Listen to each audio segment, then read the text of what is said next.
السلام عليكم. نتمنى تكونوا على خير. اليوم فيديو جديد ان شاء الله، وغادي نعمل معكم اون بوش اللي غادي تكون بنكهة البرتقال وبالشوكولا، مع بسكوي اللي كيجي خفيف بزاف ولذيذ وتوجد في دقائق. وبيان سور ما كاين محسن من حاجه ديال الدار اللي نديروها لعائلتنا ونفرحوهم، وكوني اكيد ان شاء الله الا جربتيها غادي تعجبكم بزاف. وبلا ما نطول عليكم ويلا ندوزو الوصفه. واول حاجه غادي نبداو بها هو البسكوي فينوا، والمقادير غادي نخليهم لكم في الفيديو مكتوبين.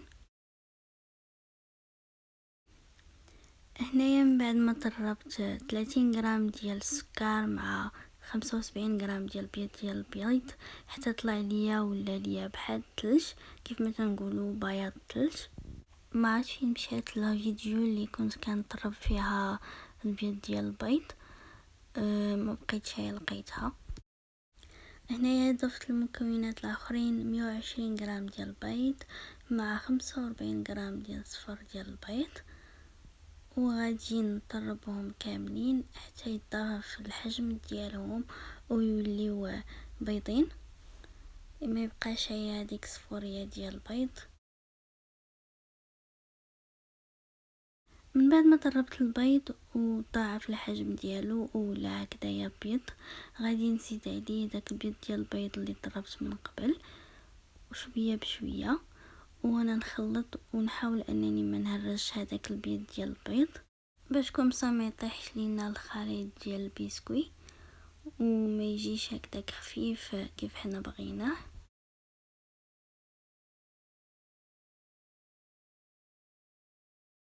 غادي نبقى بهذه الطريقه هذه حتى نكمل كميه ديال البيض ديال البيض اللي عندي، وانا كنخلطهم غير بشويه باش ما يتهرسوش ليا.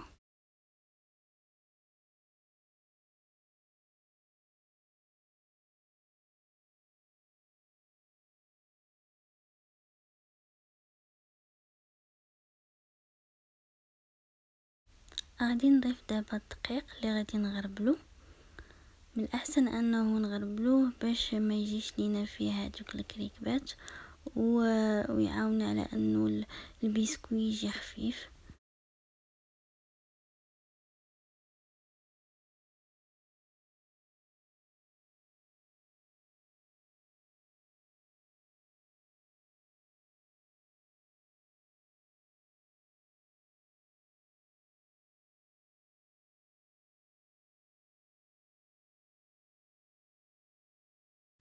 غادي ناخدو اللاطه ديالنا اللي غادي نديرو فيها البسكوي ديالنا. انا هنايا هاد الكميه اللي درت ليا دو بوش، حيت عندي اللاطه فيها العبار ديال 30 على 40. نتوما الا عندكم لاطه كبيره راه غادي دير لكم بوش وحده، ونتوما يا شوفوا الا عندكم تقدروا ديروا جوج صغار هكذا ممكن. غادي نطاليوها هكذا بسباتشولا بشويه، وغادي ندخلوها الفران لدرجه حراره 130 لمده 5 دقائق. وغادي ندوزو باش نصايبو البسكويت سيغاريت بالشوكولا اللي غادي يجي فوق البسكوي فينوا ديالنا. نحتاجو فيه 50 غرام ديال الزبده بدرجه حراره المطبخ اللي غادي نكرازيوها هكذايا مزيان. غادي نزيدو عليها سكر بودره واللي غادي نغربلوه.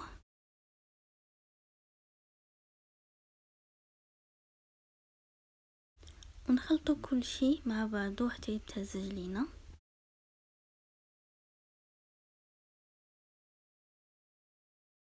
ونضيفو عليه 55 غرام ديال ابيض البيض.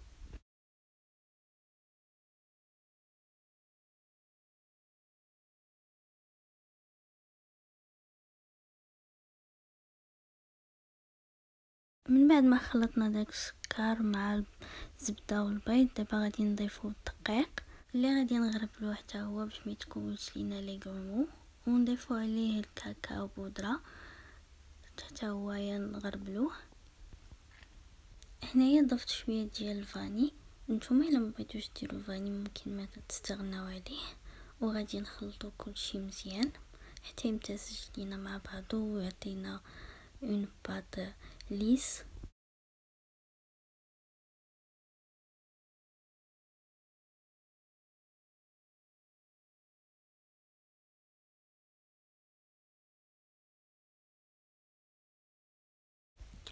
من بعد ما طاب لينا البسكويت ديالنا وخرجناه من الفران وخليناه يبرد، غادي ناخدوه دابا وغادي نطاليو عليه هذاك لو بسكوي سيجاريت فوق منه.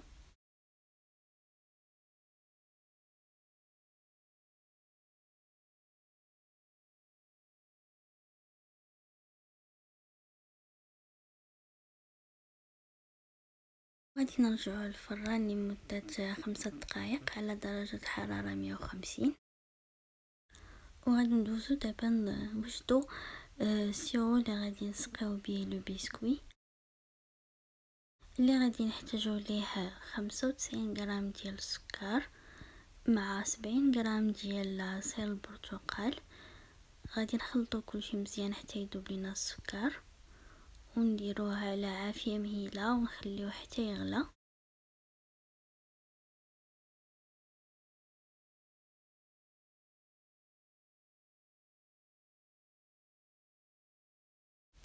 من بعد ما خليناه كيغلي غنزيدو عليه الماء بشويه بشويه، ونديروه في شي اناء ونخليوه على جنب حتى يبرد. وندوزو دابا المرحله التاليه ونصايبو لا كريمه الزبده بالشوكولا، اللي غادي نحتاجو لها 250 غرام ديال السكر مع 75 غرام ديال الماء، 40 غرام اصفر بيض و50 غرام بيض و50 غرام ديال شوكولا سوداء يكون نوع ممتاز. انا هنايا استعملت شوكولا ديال كالبو. اول حاجه غادي نبداو بها هو لو سيرو. غادي نديرو السكر مع الماء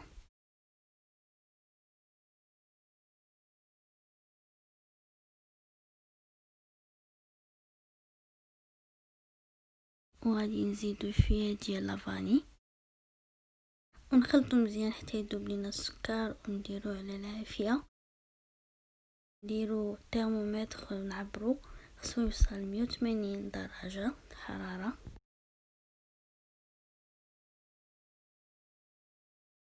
نضيفو 40 غرام ديال اصفر بيض مع 50 غرام بيض، نخلطو كلشي،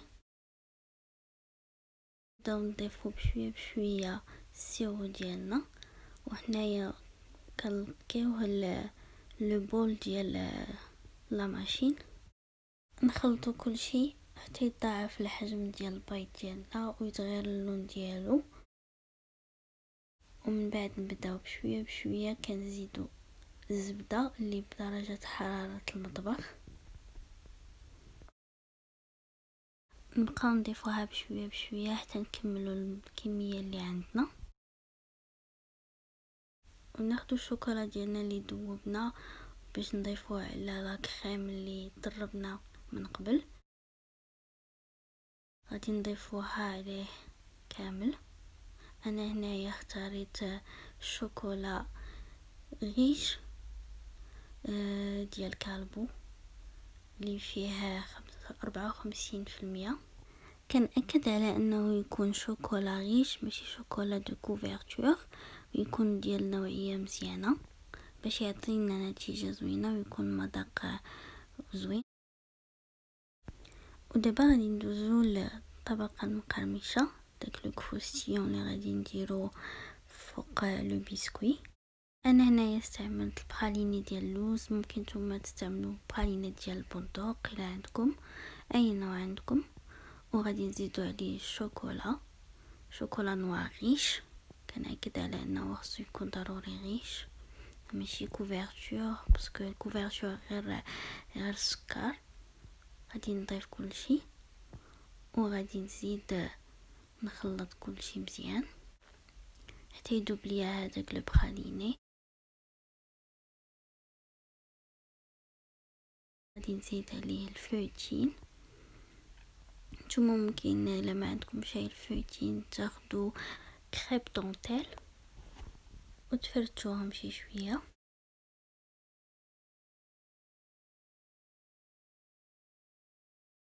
من بعد ما خرجت البسكوي وخليته يبرد شي شويه، دابا غادي نديرو ليه البابي سولفاريزي من الفوق وغادي نقلبوه باش نحيدو هذاك لو بابي الاخر اللي من تحت، حيت الطبقه اللي غادي تكون الفوق هي ديك الطبقه اللي فيها بسكوي سيجاريت، والطبقه الفوقانيه هي ديك اللي طابت من تحت البيضه.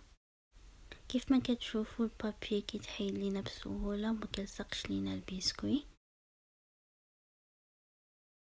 ودابا غادي نسقيوه بهذاك السيرو ديال الليمون اللي صايبنا، البرتقال عفوا.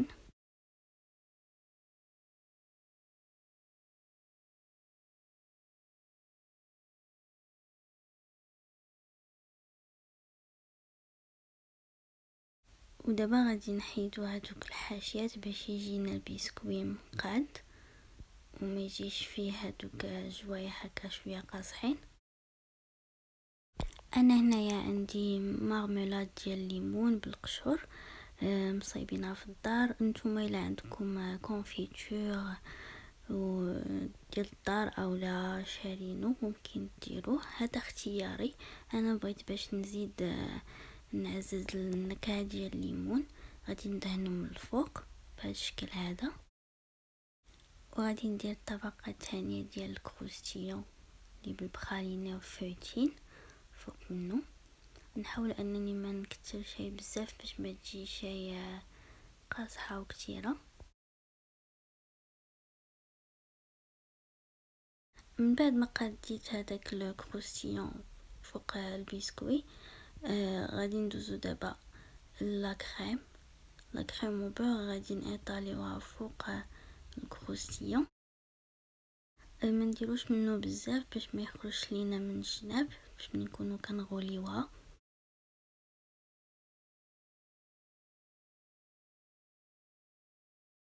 من بعد ما قادينا لا كريم وبور فوق البسكوي، نحاولوا بدوك الجنيبات ما نعمروهمش حتى همايا. غادي ندوزو دابا باش غادي نغوليوها.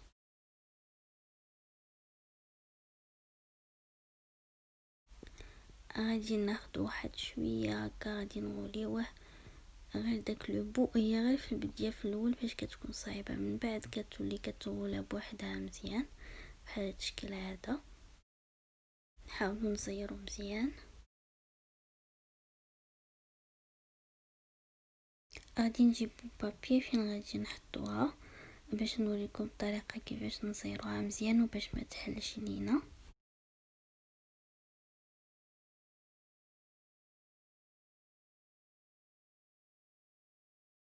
بعد ما حطيناها غادي نطفئوا البابي على النص، غادي نقلبوه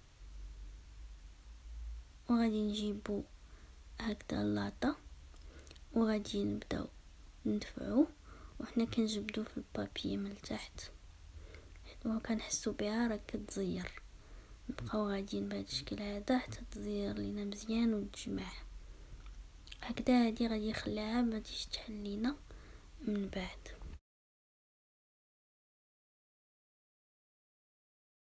غادي نجيبو شويه ديال لا كريم وغادي نديروه من الفوق ديال لابوش باش هكذا ما تنشفش لينا لابوش ديالنا ملي نحطوها في الثلاجه. ما غاديش نكثروا بزاف، جهد ديال 3 المعالق بحال هكذا كبار. غادي نطاليوهم مزيان ونركزوا مزيان على الجوايح لتحت حتى هما نديرو فيهم مزيان لا كريم، وندخلوها للثلاجه لمده ليله كامله. وندوزو دابا المرحله ديال التزيين. من فوق بابي سولفاريزي غادي نديرو الشوكولات اللي ذوبنا، غادي نكبوه كله فوق البابي. غادي نطاليو هكذا بالسباتول، نحاولوا اننا نديرو طبقه رقيقه باش ينشف لينا بسرعه وما يجيش لينا داكشي غليظ.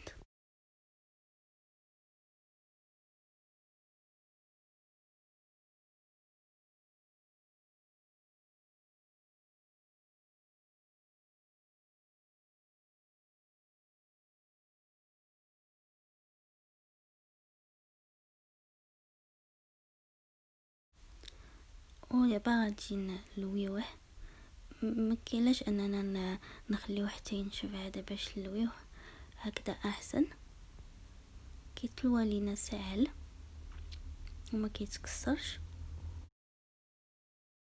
وغادي ندخلوه الثلاجه يبرد. من بعد ما برد الشوكولا غادي نحلوه من بابي.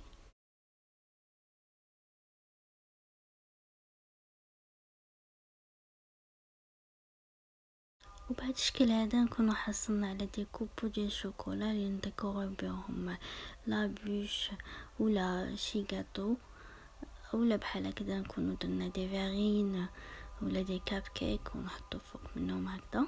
الو دابا غادي نبداو في لا ديكوراسيون. غادي ناخدو لا بوش ديالنا وغادي نحطوها سيغ هذاك لو بابي كارطوني.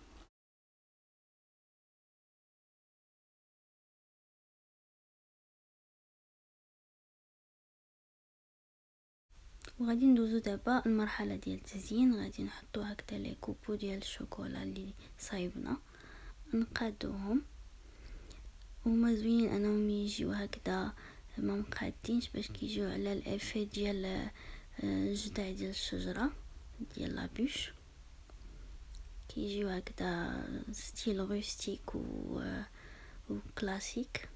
ممكن نتوما تستغنيو على هاد المرحله هادي وتبوشيو لا كريم غير فوق لو غاتو صافي. نتوما كيبقى لو شوا ديالكم. ممكن عاوتاني ديروا ان كلاصاج فوق منها، كلاصاج روشي او لا اي نوع ديال كلاصاج بغيتو. كيبقى التزيين على حسب الذوق ديال كل واحد وكيفاش بغاها. انا غادي نكمل، غادي نزيد ندير لو سكر بودر فوق منها وغادي نبدا نزوقها هكذا ونشوف شنو غادي نحط. غادي نحط معاها الشرائح ديال الليمون اللي كرمتهم في الفران. الا بغيتوا الطريقه كيفاش كنصيبهم قولوها ليا نصيبها معكم. وهادو الوريقات اللي درت بشوكولا، شديت غير الوريقات ديال الليمون ودهنتهم هكذا بشوكولا وخليتهم يبردوا. ونبقى بهذا الشكل هذا كنحط نقاد حتى كنشوف الشكل اللي انا باغا. وهكذا نكونوا سالينا وتكون وجدات لابوش ديالنا. ما نقولش لكم على المذاق ديالها، نخليكم ان شاء الله حتى تجربوها وتشوفوا المذاق ديالها. والناس اللي كيتبعوني في الانستغرام ديالي وفي الانستغرام ديال اختي راه شافوا الرياكسيون ديال ولد اختي. انايا بغيت نصيب ليه اول بوش تكون البوش ديالي يشوفها وفريمون عجبته بزاف. وباش شفناه في الفيس تايم انا والدار فريمون كان توب. شكرا لكم على المتابعة وان شاء الله نلقاكم في فيديو جديد ووصفة جديدة وباي باي.